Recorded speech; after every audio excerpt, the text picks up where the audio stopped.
Welcome back to the deep dive. Today, we're really tackling something important.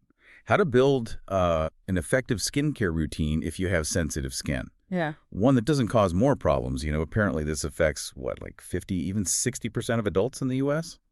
So yeah, let's jump right in. Absolutely. And the first thing I think is to understand what sensitive skin even is. It's not really a skin type like, oily or dry. It's more of a condition. Oh, okay. So you could have oily skin and it could be sensitive. Exactly. Or dry and sensitive. The main goal, really, for this whole routine is all about supporting your skin's barrier, making it stronger, and steering clear of the common irritants, things like sulfates, alcohol, parabens, those really strong active ingredients. Got it. That makes sense. Avoiding the triggers. So you mentioned a routine. What are the core steps we're looking at today? We're going to break down 5 main steps: cleansing, toning, moisturizing, then an optional step, face oil, and finally, sunscreen. Crucial. Okay, 5 steps. Let's start with number 1, cleansing. This feels like the foundation, right? Getting everything off, usually morning and night. Well, yes and no. Nighttime cleansing is definitely key, removing dirt, makeup, pollution. But morning?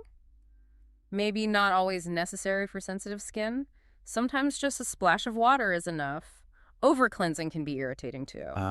Okay, so what kind of cleanser should people look for then, if we're avoiding sulfates? Right, that's the critical part. You want something gentle. Sulfate-free is non-negotiable, really. Look for maybe a gel or a cream cleanser, something that doesn't foam up aggressively. Why no foam? Often lots of foam means harsh detergents, and those can strip the skin, damage that barrier we're trying to protect.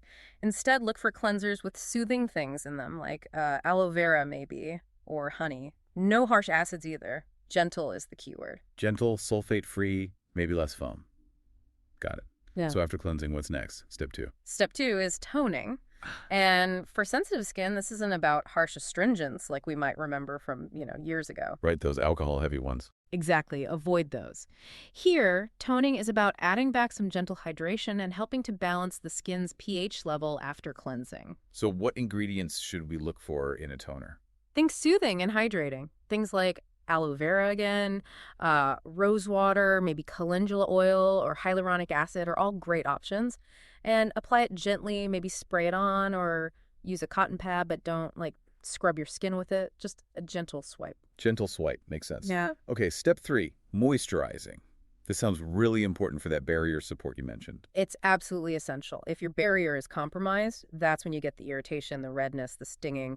So the moisturizer needs to help repair and maintain it. What makes a moisturizer good for sensitive skin, specifically? Okay, key things to look for.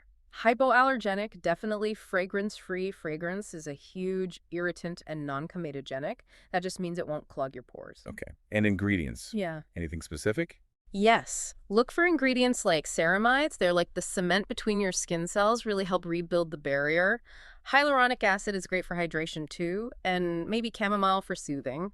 What about things like retinol? You hear so much about it. Yeah, great question. Retinol is powerful, but it can be very irritating, especially when you're starting out.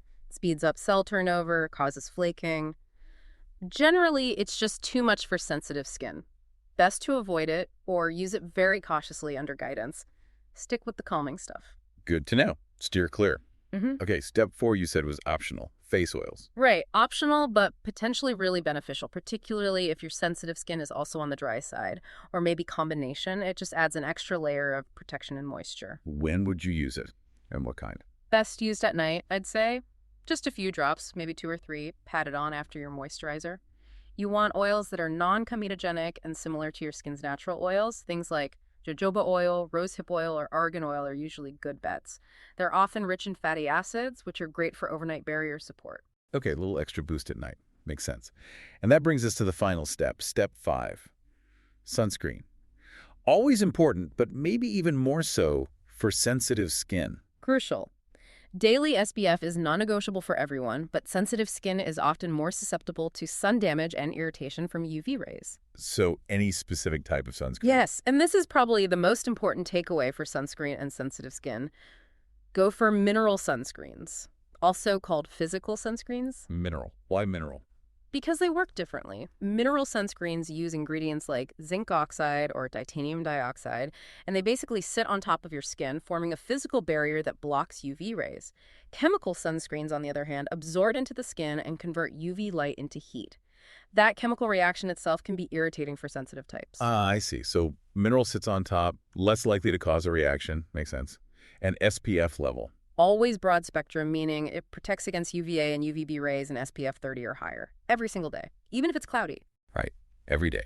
Okay, so wrapping this all up, the theme here seems to be gentle, support the barrier, and really avoid those known irritants at every single step. That's exactly it. And maybe a final thought here. Sometimes for sensitive skin, less really is more. A simpler routine, fewer products, that often works best. Why? Because every product you add is another potential source of allergens, fragrances, preservatives. So cutting back might actually calm things down. It absolutely can. Sometimes the most helpful thing you can do for sensitive skin is figure out what product you might need to stop using. Simplify. Focus on the basics we talked about.